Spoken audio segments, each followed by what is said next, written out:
What is up, my fellow Katawa Shoujoians? It is Panda here. We are back for some more Katawa Shoujo, and today I actually have time to record at least a decent amount, more than I usually would, of episodes. So let's get down to it. Usually I would do maybe, I don't know, 2 episodes a day, just because I really don't have time. And when I say I really don't have time, I'm really meaning I would much rather be playing Halo 4. But let's just say I really don't have that much time. So yeah, it makes it sound better. It makes it sound like I have a busy life, you know. Oh man, just such a busy schedule, you know. Got all these things to do, and all these people to see, and man, the life of Panda, honestly, man. You guys are so lucky to not have such a busy, stressful life as I, honestly, man. Whew. Alright, let's get down to it. As we go inside Rin, let's just take out that comma there, it makes it sound much better, much dirtier. As we go inside Rin, okay. Rin doesn't seem to be able to settle down. She keeps pacing around the room like a caged animal, looking through the skylight at the burgundy coloured dusk. The last night of the sun's advance across the sky reflects from the clouds floating over the town, filling every corner of the atelier with blazing orange light. So, painting is going well? She blinks, then relaxes her muscles. I didn't even realise how tensed up she was until now. Not really. I haven't painted in 3 days. I'm going in squares. Yeah, circles. I'm pretty certain you mean circles, Rin. If you say so. I tried doing things a bit differently, but it doesn't work, and now the old way doesn't work either. I need something more. It's not enough like this. Rin's response gives me a pause. Since as usual I can't exactly understand what she means, although really I shouldn't have expected anything else. She either says nothing at all or too much. Trying to comprehend and follow her train of thought feels like wadding through the jungles of Borneo equipped with a wooden spoon and a map of Hokkaido. That would be a hilarious joke if I knew what the jungles of Borneo were like, and or the structure of Hokkaido was like. Maybe I should laugh and pretend like I know what it's about.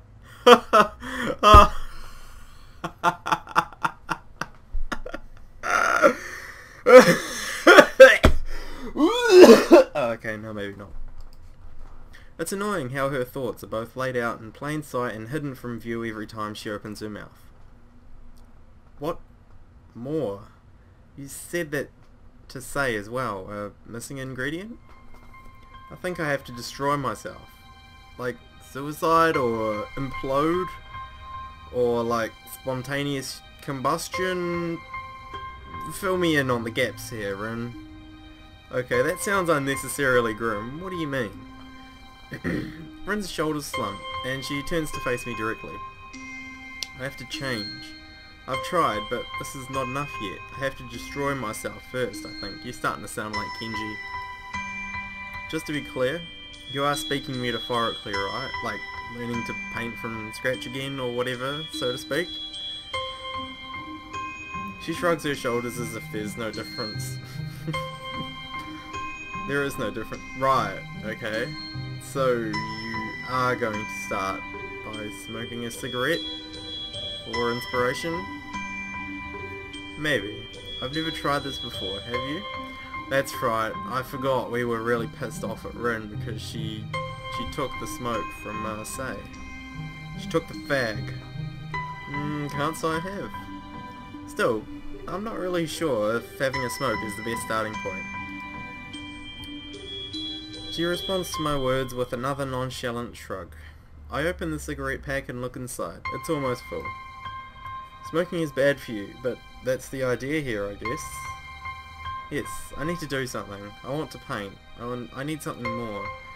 Maybe I can help you with that. Pull down your pants. Let me get to it. So, okay, fine. What's after smoking a cigarette then? How do you intend to destroy yourself? Rin thinks for a split second, averting her gaze like she does when she doesn't want to get distracted. I don't know yet. I'll decide later.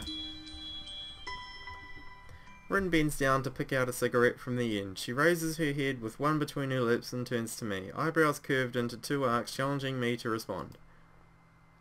With a sigh of resignation, I pick up the lighter and raise it to meet the cigarette. I can feel Rin's warm breath against my quivering hand. The flame flickers to life on the third strike of the flint, and I try to aim the dancing fire at the end of the cigarette. An amber-coloured glow spreads into the wrapping paper and tobacco as Rin inhales the first smoke, and seems to relax her significantly. To my surprise, she doesn't cough, despite telling me that she's a first-timer. Well, how would you know? I thought you hadn't done it either, huh? Huh? Rin seems to remember that it's hard to blow the smoke out without spitting the cigarette out as well. She quickly sits down on the floor, bringing her foot to her lips like a circus contortionist, and expertly picks the flitter between the two toes. I get down on the floor as well, and we both lie down almost simultaneously while Rin blows a steady stream of smoke towards the dim sky beyond the glass of the skylight, looking after it thoughtfully. Man, by this look here, are you sure it was just tobacco we were smoking? Seriously, from this view it looks like the world is all fuzzy, it's going in circles. I'm pretty sure that that was not tobacco. It's marijuana. The thin haze of steady blue smoke slithers towards the ceiling in fish-like movements. It billows in the stagnant air of the atelier, twisting and turning around its own immaterial body until it dissipates in the air. Whoa, man. I'm so high right now. What's the word for smoke that looks like that, man? There is no word for that, man. I don't think me trying to sound like a stoner is working very well. We should maybe come up with one. No. Maybe. Rin takes another quick experimental drag. It's not very tasty. Feels like inhaling the dust lying on top of a forgotten book about the memories of a dead kingdom. Do you want to try? After that explanation? Fuck no. That sounds disgusting. My hesitation unintentionally surfaces again, making me freeze in the face of a rather trivial and commonplace challenge. Rin's ability to take everything so coolly is something I'm a bit jealous of. Ah, what the fuck, why not? It's the cool thing to do, right? Taking it from her, I have a drag on it. I don't understand that. A drag? We look like we're 8 years old here. Fighting against the sudden choking feeling in my lungs as they fill with smoke.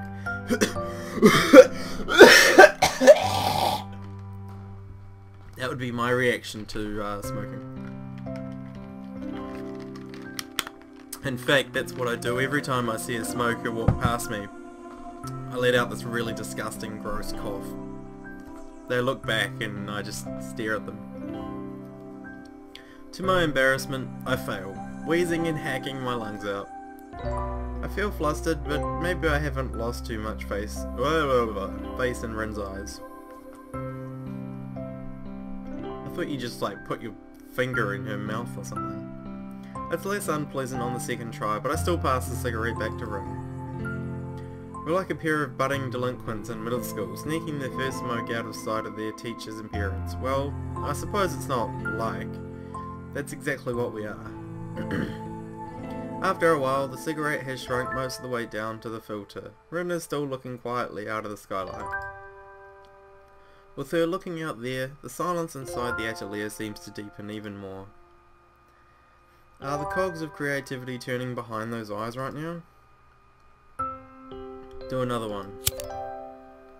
I mechanically pick another cigarette, light it and place it on Rin's lips. She takes a few quick puffs and moves it awkwardly around with her lips. Not understanding her garbed words, I glance over at Rin. It looks like she's having trouble with the cigarette. I pick the cigarette from her lips and place it on mine, abandoning common sense and good reason while I do so. The first one should have been enough for me, but I take another drag, still coughing a little at the unpleasant sensation of smoke invading my respiratory organs. I remember doing something like this before. So you have smoked? Doesn't look like it though. Nah, lying on my back and looking at the sky with you. Oh. Well, it's night time. I didn't realise it was night time. The sky on the other side of the glass is slowly growing darker. Yeah, it's actually daytime, but that's what you're seeing because you're fucking high. It's unreachably high. Even if the shimmering smoke seems to make it closer. I return the cigarette back to Rin's mouth. It feels bad somehow. The space between us, less than arm's reach, is still there. It's the distance between us, the immeasurably wide chasm of thoughts and feelings that separates us that separates us with graver certainty than even light years of physical distance could. By saying the right words, there might be a way to make the chasm narrower, even if just a little. I tried to cross that gap with one big step, but Rin turned me back. I glanced at her out of the corner of my eye. Rin is staring upward through the smoke-filled ceiling and the skylight at the darkening sky above us. It's almost like she is sleeping, even though I know she isn't. Her eyes are open, as is her mouth. I take the cigarette from Rin before it falls on her cheek. She doesn't react to my touch in any way. Maybe she's dead. Did you check her pulse? She could be dead. She looks dead. She's dead. So, this is where we are now. I wonder if we can ever be closer than this. I take a drag at the cigarette and blow a thin stream of smoke upwards. These indirect kisses are the only thing that connect us right now. The taste of Rin's lips on the flitter mixed with the ashen taste of the smoke. Her soft lips against my fingers as I press the cigarette on her mouth, as if she was placing kisses on them. It's a kind of perverted way of thinking about smoking with someone, but okay. The ash softly falling on the floor between us like snow. As the second cigarette is being finished off, I'm already lighting the third one. Jesus, you're a fucking addict already. Lay off the fags. The only thing breaking the stillness of the atelier is the inaudible sound of smoke floating towards the first stars blinking overhead. Light nausea hits me by the fourth or fifth cigarette. Before long, the shape of the waxing moon appears in the skylight, shedding her wan light down on us. It'll be full moon in a few days. It'd be nice to be able to fly. Yeah, no, I'm pretty sure that you are high. This is definitely weed you're smoking. You don't say this kind of shit when you're just lying on the ground looking at the stars, smoking normal tobacco. You are high, my friend. I flinch after realizing it was my own voice that gave birth to the remark. The bastard child of the almost inebriating smoke and tiredness. You can't? You can? Sometimes I feel like it. Like I can do anything. I wish I felt like that too sometimes I could burp. Sorry. Not though. I wonder if she hears the bitterness seeping into my words. The vicious cycle of unrequited feelings is poisoning me, even now. I try to push the grim thoughts aside. My efforts meet with little success as my mind keeps swimming around what-ifs and if-onlys. Watching the moon slowly creeping higher, I realize that a long time has passed since I came here. It sobers me somewhat, but also reminds me of the sad status quo we're in now. It's late. I'd better get going back to school. I stand up to leave, but Rin doesn't show any sign of rising up from the floor. She lies inanimate, as though all life had been sapped from her. Little wisps of smoke float about her, memories of the cigarettes we shared. You're starting to get weirder and weirder, Hisao. You never used to be this weird in all the other paths. Although I suppose Rin does that to you. I grasp her by her short and thin arm and try to pull her up. To my surprise, she complies and stands up with some help from me. I notice how little Rin weighs, as if she were made of feathers. Are you going to stay here overnight? I have to. I haven't painted much in 3 days. I have to find out how I can start painting. Maybe the smoke helps. Just take a break? That's no good. I have to do it. If I can't paint anymore, I will be destroyed for real. Maybe you're just burned out. You've been working pretty hard. That would be bad. I wonder if this is it for me. I wanted to see how far I can go. Maybe this is it. The end. My only friend. The end. You just have artist block. It's not a big deal. I didn't know artist block was a thing. I knew writer's block was a thing, but artist block? Pretty sure Hisao just made that up. It's the word for when you can't paint, right? I've had that before. Never like this though. I pick up a brush, then I want to put it down right away. And then I do. 3 days. It's like I've forgotten how to paint. I didn't think that was possible. Like, more impossible than Emmy growing wings and a tail. You need a break. I mean, I get that you're trying to go deeper inside yourself for your paintings, but it's really not that healthy to stay inside your own head for so long. Inception. Blah. I glance at the night sky visible through the window. A couple of stars are weakly twinkling above the city. They remind me of something I used to do, once upon a time. It feels so horribly long ago. Come on, let's go outside. Let's take a walk. Where? Just for a walk. I'll show you my secret place. It's just down this alleyway, come on. I don't know if it works in this town, but we can try. In any case, you need a break, and probably something to eat. Come on. You need to get your thoughts away from this for a while.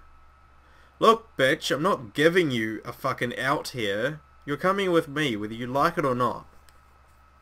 When they're troubled, most people escape from their unhappy lives into a world of fantasy. I did that before, and still do today.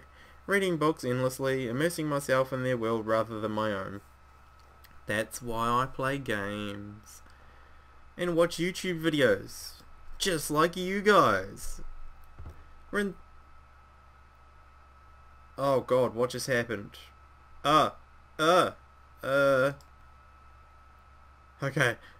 we're back guys. I don't know what just happened. My computer just fucked out. Hold on, I'm gonna stop the recording and start again because I don't know if this is still recording. Okay, bye. Okay guys, we're back and my little mini heart attack or panic attack or whatever probably looked like absolutely nothing to you. Actually, I know it looked like absolutely nothing to you because the screen was still the same for you. But on my screen, it went back to my desktop, and yeah, I wasn't sure if my if fraps had stopped working or what. So anyway, we're back. So let's continue. Rin's escape should be the other way around, though out of her inner world and into the real. And we set off to an adventure. Adventure! Rin doesn't look happy about this, but I ignore her. At least she's somewhat cooperative. Walking after me as we head down the stairs and then down the sidewalk. Man, you just look like you're gonna take it to Rape City or something, honestly. Look, see this street? That's where the atelier is, just down that way. And then all the way along here, Rape City. This is the sidewalk we're taking. Yep. Night has fallen upon the town. It's a gentle summer night, smelling of flowers and hot asphalt. It's a weird mixture. The sunlight is replaced by shining neon colours and bland yellow streetlights. The air is easy to breathe as if the air pressure was noticeably lighter than usual. The feeling of daytime in the hot summer has lasted long into the evening and night. I grab Rin by her sleeve like, I see everything and to my surprise she'll immediately follow. Oh my god. Oh, a little bit. Let's try that again. I grab Rin by her sleeve as I've seen Emi do, and to my surprise she obediently follows. The pale street lights fight against the all-enveloping darkness as we walk together, the guide and the guided, although neither knows the destination. But it doesn't matter. This is the one moment where the usual silences that have become ritual between me and Rin at last fit perfectly. We walk side by side, choosing directions on impulse or inspiration. Sometimes we find ourselves back at the street we'd already seen once or twice. Sometimes we find new streets. All of them look asleep. Rin doesn't ask where we're going, maybe she doesn't care, maybe she knows I don't have an answer. The silence of the night isn't scary after all. The lights drive most of it away. The air grows cooler as the moon progresses along its journey in the cloudless skies. Few cars roam the streets at this hour, and even fewer people are on the sidewalk. The apparent lack of nocturnal life is somehow befitting of this place. Can't have much of a nightlife scene then. There are round-the-clock shops and cafes, sure, but the atmosphere is like the town itself is slumbering. A town that sleeps 8 hours a day. The city I grew up in, bathed in the electric glow of a million light bulbs, never slept. I have seen it for myself. It's not the first time I've done this. It happened one of the first times I was home alone. Both of my parents had business trips that neither could cancel, so they deemed me old enough to survive 2 days on my own. Their misplaced trust in me did not go to waste as I proceeded to spend the entire night walking out around the city. Even afterward, I couldn't say what made me stay downtown longer than I intended after school. I didn't feel like going home, so I stayed through the evening and eventually through the entire night. I walked long concentric circles around a landmark chosen at random. For some reason, the nighttime city felt fascinating. So I walked its streets. At every intersection it was possible to choose your own direction at random because they all lead nowhere. The aimless wandering made me see things differently. I hope it'll do the same for Rin. We stopped to buy some hot coffee and snacks from a vending machine and then locate a bench where we sit down and eat. There is no time in the night of the town, so we spend an unknown amount of it just sitting there, observing the stillness of the usually vivid townscape. Still, it's getting very late and soon it'll be getting very early. Oh, wow! Sure are spending a lot of time with Rin this time, aren't you? Eh?